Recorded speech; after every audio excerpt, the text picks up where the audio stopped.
Welcome back to the Tale of the Rising Manor, Part 4. All hands on deck. The ground shook violently as the Black Knight slammed Frankenstein's monster against a crumbling stone pillar, the impact sending dust and debris flying. But the monster wasn't fighting alone this time. From the deep shadows of a weeping willow, the wolf man erupted with a terrifying howl. He leaped, claws extended, raking furiously against the knight's matte black visor, leaving deep gouges in the metal. Enough of this ruckus. The sharp voice of Cousin Rosemary cut through the chaos. She stood firm, racking a shell into her custom salt-shot shotgun with a satisfying C-L-A-K clack. "Elias, Merlin!" "Show. How we do it in the hills." From the thick fog rolling off the lake, a figure emerged. It was Elias, his battered acoustic guitar held ready. The hand-carved hummingbirds inlaid in the wood began to glow with an ethereal light. He planted his feet, and with a powerful strum, he unleashed a shockwave of pure Ozark folk magic. The chord resonated through the air, a physical force that hit the wolf man mid-pounce, sending him tumbling clean off the Black Knight. At the same time, Merlin, the ancient wizard, raised his rowan wood staff high. The white quartz crystal at its tip flared with the intensity of a supernova, blindingly bright against the night sky.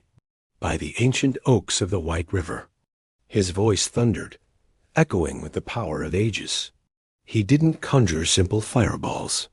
Instead, a swirling, buzzing swarm of spectral hornets materialized from thin air, their ghostly forms converging on Dracula.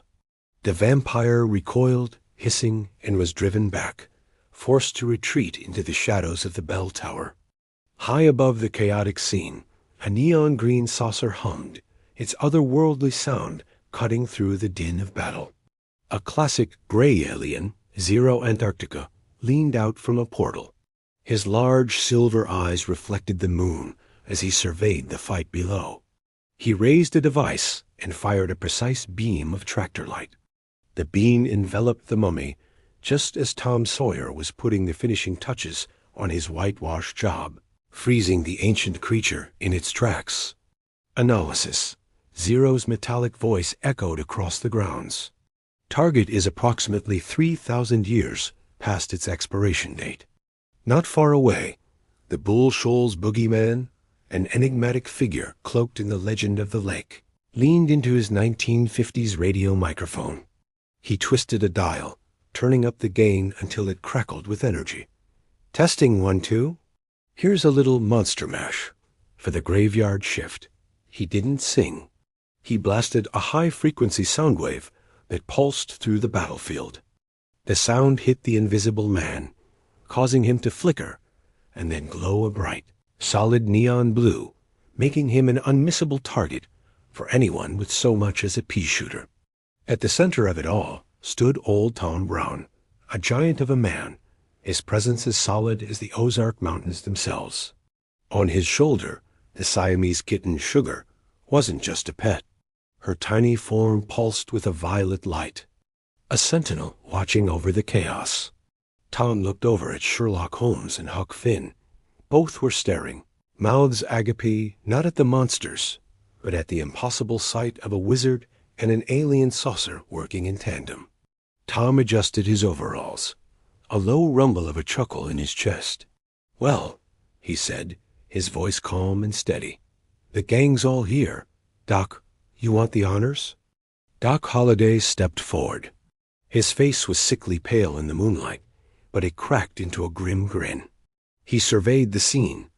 Dracula, Frankenstein, the Wolfman, and the mummy, all cornered, outmatched by a wizard, an alien, and a 7-foot giant. Spinning his nickel-plated .45 with practiced ease, he holstered it with a soft click. "I believe," Doc said, his voice a low, confident drawl. "The deck is stacked, and I never lose a hand in the Ozarks. The battle was won. Thanks for watching the finale of our saga. If you loved seeing the Ozark Avengers assemble, smash that like button and subscribe for more incredible tales from the hills. We'll see you next time."